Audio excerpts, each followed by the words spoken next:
Então, Mateus capítulo 15, verso 21 até o verso 28, estaremos lendo.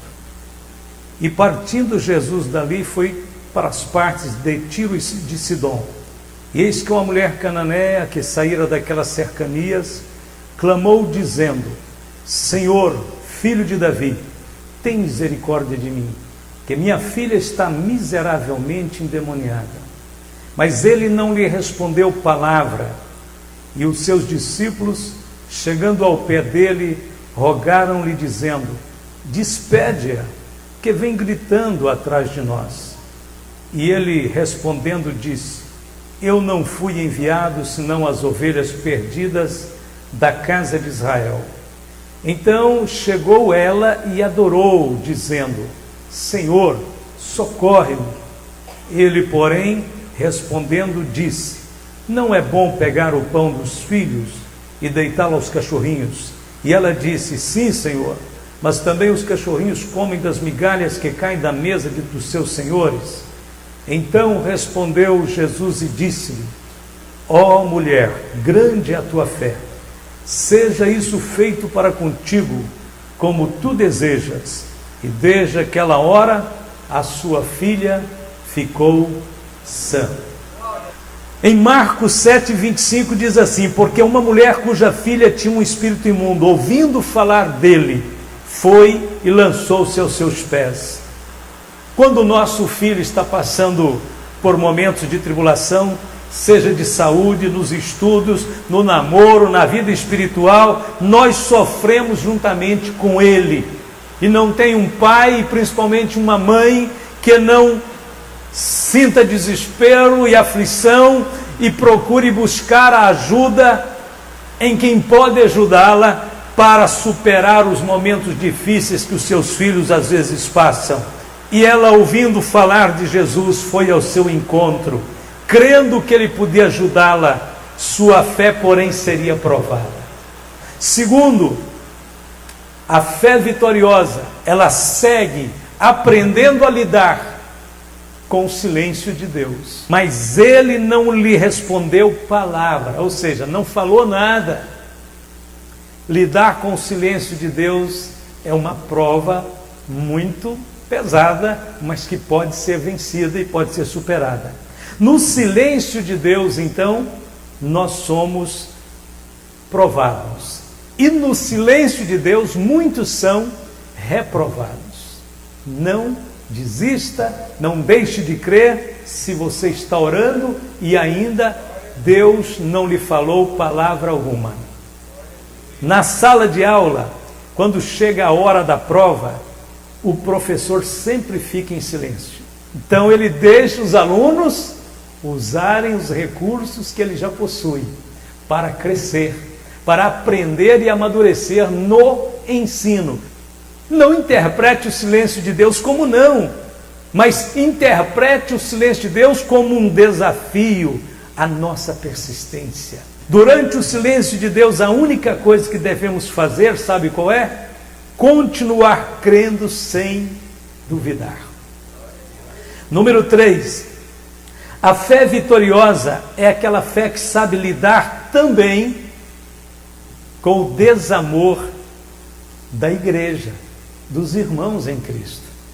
Quando a gente vem para a igreja, a gente tem que ser já orientado que estamos no meio de seres humanos, não de anjos ainda, né?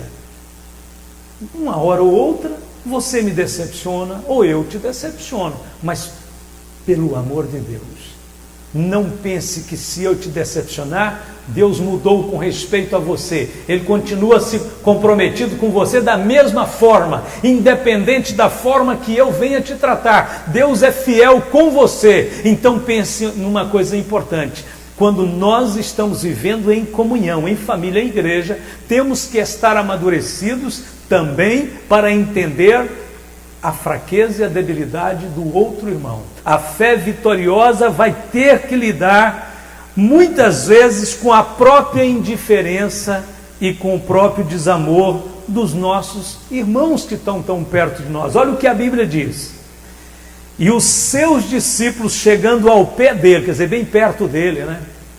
rogaram-lhe dizendo: despede-a, que vem gritando atrás de nós.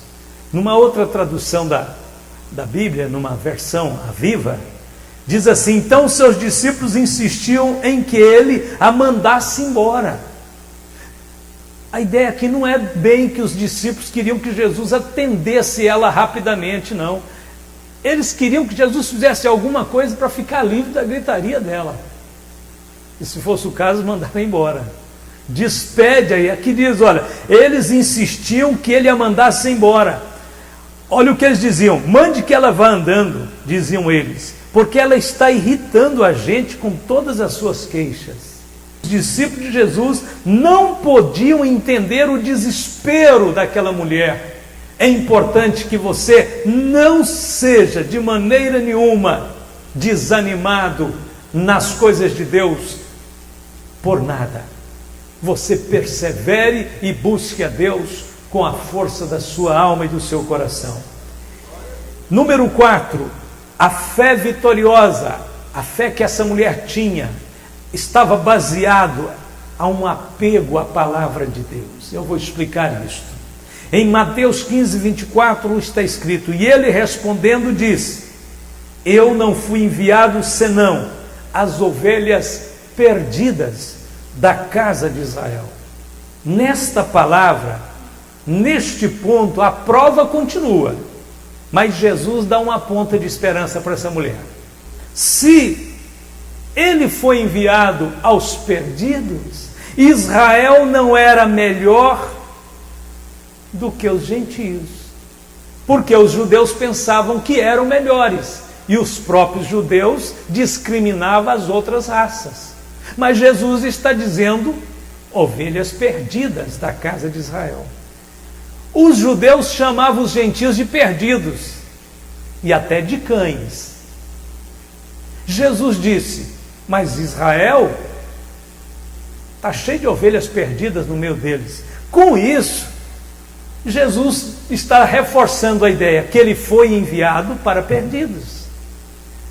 E tanto faz, no reino de Deus não existe melhores perdidos ou piores perdidos. Perdidos são todos iguais. Se Jesus pode salvar um judeu perdido, então ele pode salvar um gentio, uma cirofenícia também perdida. E a mulher começou a entender isso quando Jesus falou que ele foi enviado para os perdidos. Mais tarde, o próprio Paulo vai ensinar essa doutrina, a doutrina da depravação total da raça humana, na Epístola aos Romanos. Ele vai mostrar que toda a raça humana está perdida, que não há vantagem de fato nem para o judeu, nem para o gentio. Todos estão debaixo do pecado. Em Romanos 3:21, Paulo diz: mas agora se manifestou sem a lei a justiça de Deus, tendo testemunho da lei e dos profetas, isto é, a justiça de Deus pela fé em Jesus Cristo, para todos e sobre todos os que creem, porque não há diferença. Eu li em Romanos 3, 21 e 22. Marcos 7, 24. E entrando numa casa, queria que ninguém o soubesse, mas não pôde esconder-se. Porque uma mulher cuja filha tinha um espírito imundo, ouvindo falar dele, foi e lançou-se aos seus pés. Tudo indica que Jesus estava caminhando e de repente ele entra numa casa e a mulher não para, vai também e entra na mesma casa e, aproveitando que Jesus deve ter assentado, sido recebido ali, ela aproximou ali e adorou o Senhor, caiu aos seus pés e a Bíblia diz que adorou o Senhor ali. Então a fé vitoriosa, ela adora a Deus, ela começa a adorar e glorificar a Deus muito antes de receber a bênção, porque ela tem certeza que ela está na fonte, que ela está no lugar certo, aonde emana virtude, bondade, misericórdia e poder. Esta mulher não conhecia a Bíblia, mas estava fazendo algo que a Bíblia ensinava para se obter o favor do Senhor. Olha o que a Bíblia diz: ainda que o Senhor é excelso, atenta todavia para o humilde, mas ao soberbo conhece de longe. Salmo de número 138, verso 6. Provérbio 16, 19.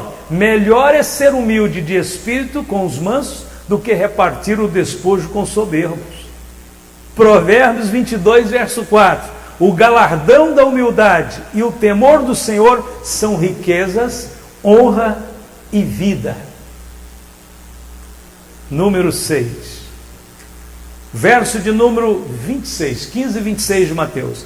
Ele, porém, respondendo, disse: não é bom pegar o pão dos filhos e deitá-lo aos cachorrinhos. Sempre que lemos este texto, nós lembramos-nos dos judeus que comparavam os gentios aos cães. Era uma comparação que os judeus faziam pejorativa e discriminatória. Mas eu quero te explicar uma coisa aqui hoje. Jesus não estava falando igual os judeus falavam. Conário em grego significa cãezinhos de estimação. Então não era aquele pensamento judaico de cão, como uma coisa desprezível. Não, Jesus está falando nos termos que nós entendemos hoje. Quem não fica apaixonado e dos mais apegado a um cãozinho, a um cachorrinho peludo que vem rapidamente fazer amizade com você? O menino gosta, gente idoso gosta, todo mundo gosta. Jesus está usando um termo aqui de bondade, de carinho, não era de desprezo. Tem uma prioridade. O pão é primeiro dos filhos. Quando Deus resolveu salvar a humanidade, ele teve que começar a usar um povo, e ele chama Abraão, e de Abraão ele forma uma nação. Essa nação foi a nação judaica. Então, mais do que lógico, o fato de Deus dar para eles uma prioridade, primeiramente do judeu, depois também do grego. Infelizmente, como nação, eles rejeitaram a Cristo e perderam esse privilégio. E esse privilégio hoje está estendido a todos os povos. A igreja de Jesus hoje é em sua maioria composta por gentios e não por judeus. Então olha o privilégio, nós hoje temos a bênção de Abraão. Mas naqueles primeiros dias ficou bem claro, tanto nas atitudes de Jesus como nas atitudes dos apóstolos, que o evangelho tinha que ser primeiramente do judeu e depois do grego. Paulo diz: porque não me envergonho do evangelho de Cristo, pois é o poder de Deus para a salvação de todo aquele que crê, primeiro do judeu e também do grego.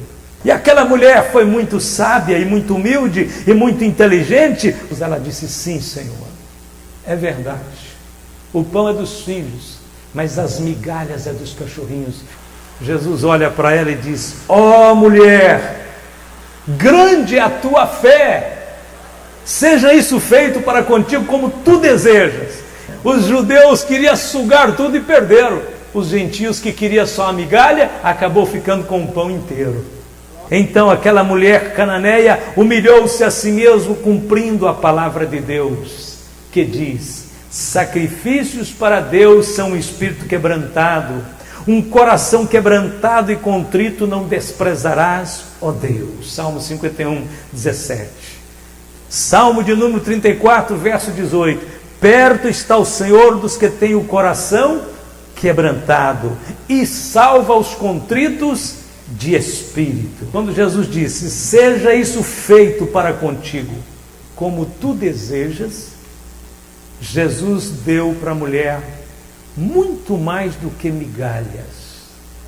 Ele deu também para ela a mais especial das refeições. Ele deu a confiança plena e o reconhecimento total de que ela tinha uma fé triunfante, vitoriosa. Aquela mulher saiu dali uma gigante. Aquela mulher deve ter virado uma evangelista, uma pregadora, ungida, cheia de poder. O dia que o Senhor fizer um elogio desse para uma pessoa, essa pessoa se transformará num instrumento poderoso na mão do Senhor. Então, para terminar, não apenas a sua filha foi curada, mas também a mãe foi curada, porque recebeu de Jesus a concessão de um grande elogio e a bênção de um grande milagre. Conclusão: quando nos encontrarmos com um problema, não podemos desesperar e achar que não há saída, que não há solução. Devemos voltar intensamente para Deus, devemos olhar para aquele problema como uma provação que vai passar, que veio para gerar uma lição, que veio para nos levar a uma grande vitória, que veio nos trazer um grande aprendizado, que por detrás daquilo o nosso Deus está agindo. A mulher cananeia entrou na casa onde Jesus estava desesperada, infeliz, com um grande problema, mas saiu de lá consolada, cheia de felicidade, com o galardão da vitória. Este milagre nos incentiva a exercitar a nossa fé em Deus. É um grande exemplo para seguirmos. Deus nos abençoe. Fiquemos de pé. Querido Jesus, nós te louvamos nesta noite por tudo que o Senhor está nos ajudando a compreender através da tua palavra. E oramos agora por todos os irmãos. Querido Jesus, nós temos a plena certeza que o Senhor tem aquilo que nós carecemos.